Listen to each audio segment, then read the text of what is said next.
여러분 안녕하십니까. 12월 1일입니다. BIB 방송 센터장 지한수입니다. 어연 한 달 남았네요. 1월 1일이 시작한 지 여러분 1월 1일입니다 하고 만난 지가 벌써 335번째 되는 날입니다. 오늘 음력으로 11월 8일입니다. 불교에서는 약사제일이 됩니다. 무자일 주날 목요일이 되겠습니다. 1년 중 335번째 되는 날이고요. 오늘 탄생화 한번 보겠습니다. 쑥국합니다. 평화를 뜻하고 탄생석은 아이언 58입니다. 12월달 탄생석은 터키석입니다.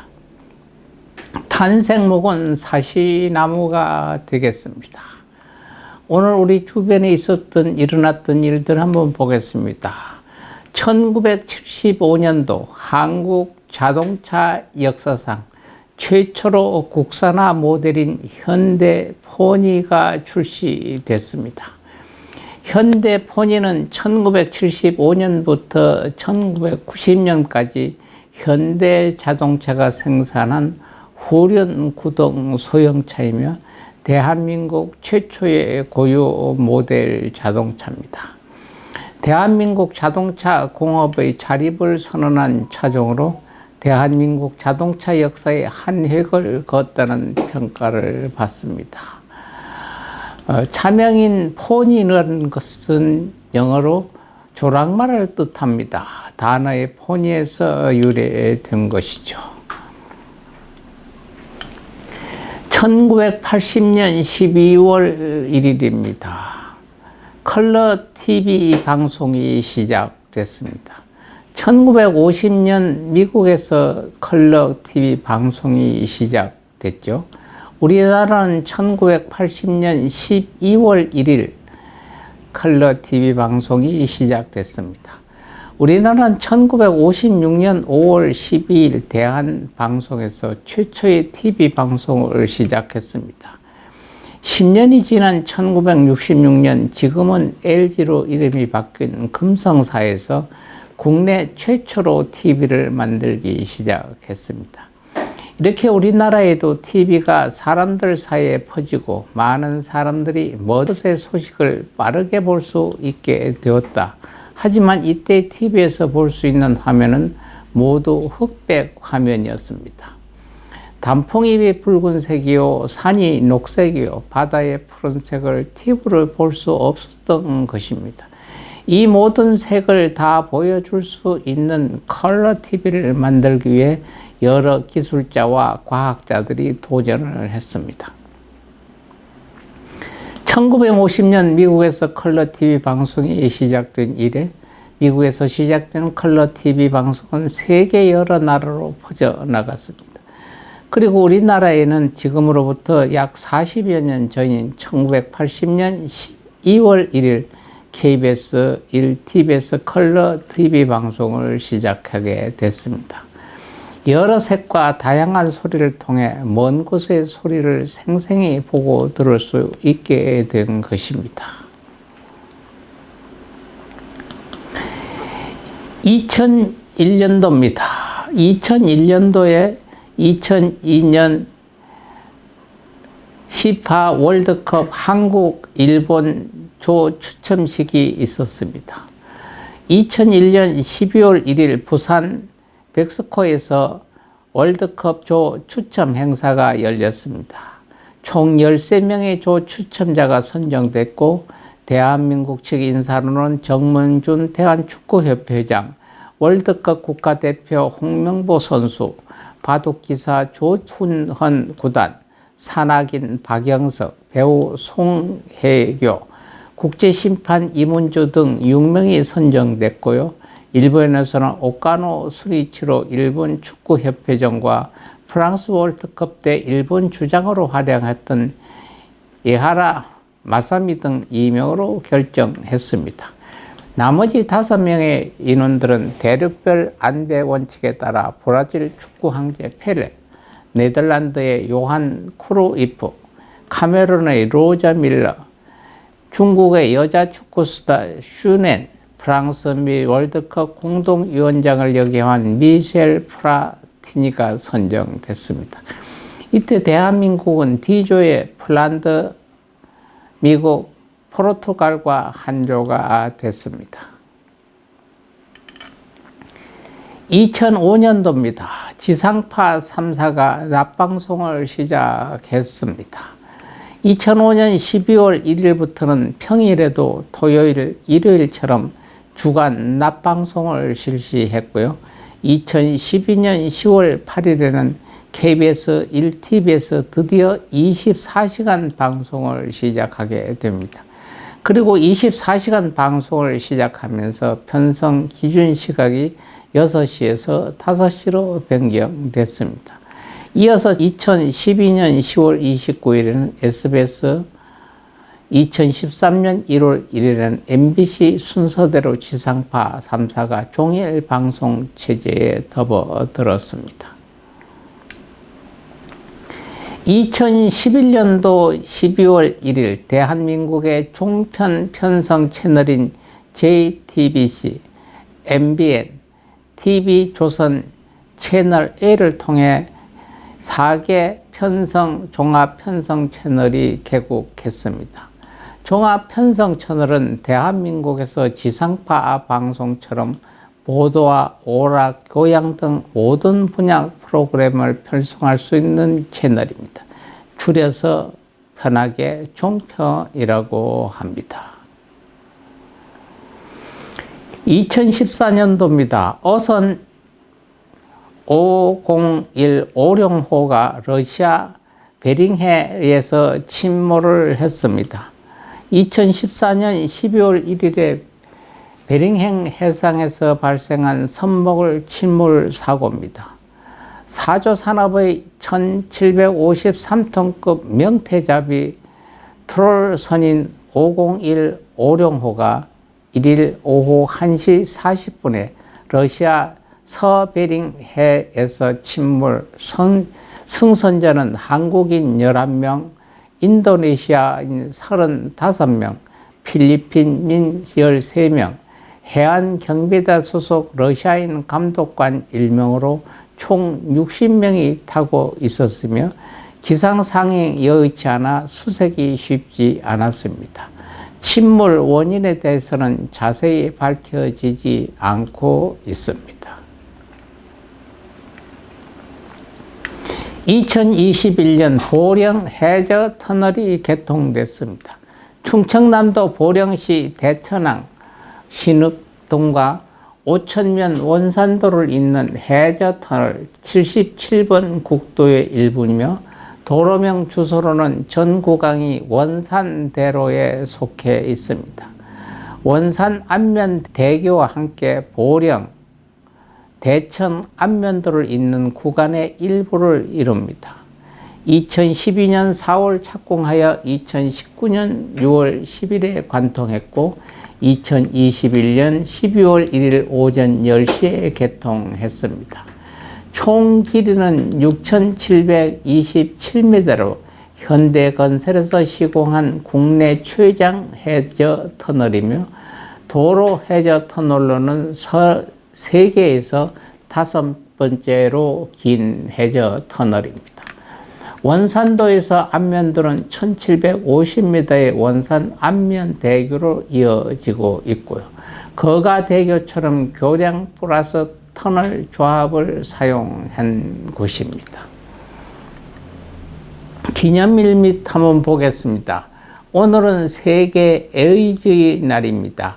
세계 에이즈 날은 증가 추세인 인간 면역 결핍 바이러스 HIV의 전 세계적 확산 위험을 인식시키기 위해 매년 12월 1일 거행되는 날입니다. 1981년부터 2007년의 기간 동안 에이즈는 2,500만 명의 목숨을 앗아갔다고 전해지고 있습니다. 2007년까지 통계 자료에 따르면 세계 인구 중 3,300만 명이 HIV 보균자로 살고 있으며 현대까지도 아주 위험한 병으로 알려져 있습니다. 1988년 이후 전 세계의 정부기관과 국제기구, 민간자선단체가 각종 기념 행사를 열며 유치하고 있고 1995년부터 미국 대통령은 12월 1일을 전 세계 에이즈 날로 공식 선언했습니다. 다른 나라의 정부에도 비슷하게 공식 선언을 하고 이 날을 에이즈 날로 정했습니다. 오늘 원불교의 명절 대제입니다. 대제는 소태산 대종사를 비롯해서 원불교의 모든 조상과 일체 생령에게 합동으로 올리는 향례입니다. 원불교의 대제는 6일 대제 6월 1일과 명절 대제 12월 1일로서 매년 2차례 봉양하고 있으나 명절 대제는 형편에 따라 12월 1일 전후 가까운 예회일에 거행하기도 합니다. 명절 대제는 6일 대제와 다름없이 소태산 대종사를 위시한 역대 선령 열을 영모전에 공동 향례하여 모든 교도들이 봉헌하던 마음을 이에 합하고 정성을 바치며 유의를 이에 갖춤으로써 법계 향화가 한없는 세월에 같이 유전하게 하자는 의미를 가지고 있습니다. 6일 대제가 소태산 대종사님을 비롯한 모든 선조들에 대한 추모의 의미를 강조한다면 명절 대제는 한 해의 추수에 대한 은혜에 감사하며 새로운 다짐을 올리는 의미를 강조합니다. 또한 모든 명절 기념을 합하여 축하하는 의미도 담고 있죠. 그러므로 명절 대제는 소태산 대종사님을 비롯한 모든 선조들에게 추원 보본의 일을 향하는 동시에 경축의 의미를 담는 다채로운 행사가 함께 이루어지기도 합니다. 오늘 생일 맞는 분 한번 보겠습니다. 1917년생입니다. 1세대 여성 소리꾼 중 가장 장수한 기록을 가지고 있는 거목입니다. 김소희 씨입니다. 김소희 씨는 1917년 12월 1일 전북 곡창에서 태어났고요. 1995년 4월 17일 사망한 국창으로 추앙받는 판소리의 대명창이자 국가 무형문화재입니다. 본명은 김순옥이고 호는 만정입니다. 조선성악연구회 화랑창극단 등에서 판소리와 창극 배우로 활약했고 시대를 풍미한 전설적인 소리꾼입니다. 1964년에 국가문형문화재 제5호 판소리 춘향가의 예능 보유자로 인정받았습니다. 국립국악단 단원 판소리 보존연구회 상임이사를 지냈고요. 1995년에는 김소희가 별세했을 때 정부의 결정하에 근관문화훈장 1등급이 추서되었는데 이것은 전통예술인 중 최고였습니다. 신영희, 고 안행년, 고 이명희, 고 김동해, 안숙선, 오정혜가 가장 대표적인 무릎 제자입니다. 현재는 만정 선생의 곁을 평생 지킨 제자이자 수제자 신영희 명창이 국가무형문화재 제5호 만정제 플러스 춘향가 예능 보유자로 지정되어 만정제 소리를 곧올게 이어가고 있습니다. 아나운서입니다. 1932년 12월 1일에 낳고 2020년 1월 21일날 가신 임태근 씨입니다. 한국 프리랜서 아나운서 출신이고 기업가이기도 합니다. 1932년 경성부에서 출생한 그는 연세대학교 재학 중이던 1951년에 한국 전쟁이 일어나자 부산으로 피난 후 중앙방송국 현 KBS 아나운서로 입사를 합니다. 1953년 7월 휴전 후 서울로 돌아온 그는 1961년 문화방송이 개국하자 문화방송으로 이적합니다. 이후 MBC에서 MBC 모닝쇼 등을 진행했고 이후 문화방송 상무와 전무를 지내고 1980년엔 MBC 전무직을 사퇴한 후 명아나운서로 이름은 높았지만 여러 혼외관계를 갖는 등 좋지 못한 사생활로 인하여 많은 비판을 받았던 분이기도 합니다. 2008년에는 제주도를 여행하던 도중 사고를 당해 하반신 불수가 되었고 2019년에는 심장질환인 뇌경색에 걸려 치료를 받다가 2020년 1월 11일에 타계했습니다. 첫 번째 아들은 가수인 임재범 씨입니다. 성은 임씨지만 혼외 자식으로 어렸을 때 보육원에서 자라다 나중에 외할머니 손에 컸다고 전해지고 있습니다. 임태근과 사이가 좋진 못했지만 임태근이 사후 상주를 맡기도 했습니다. 막내 아들은 손지창입니다. 1970년생인데 역시 혼외 자식으로 어머니가 혼자 키우다 이모부의 호적으로 들어가서 손씨 성유로 바뀌었습니다. 며칠 전 미국 대사였던 성김이 임태근 아나운서의 조카이기도 합니다.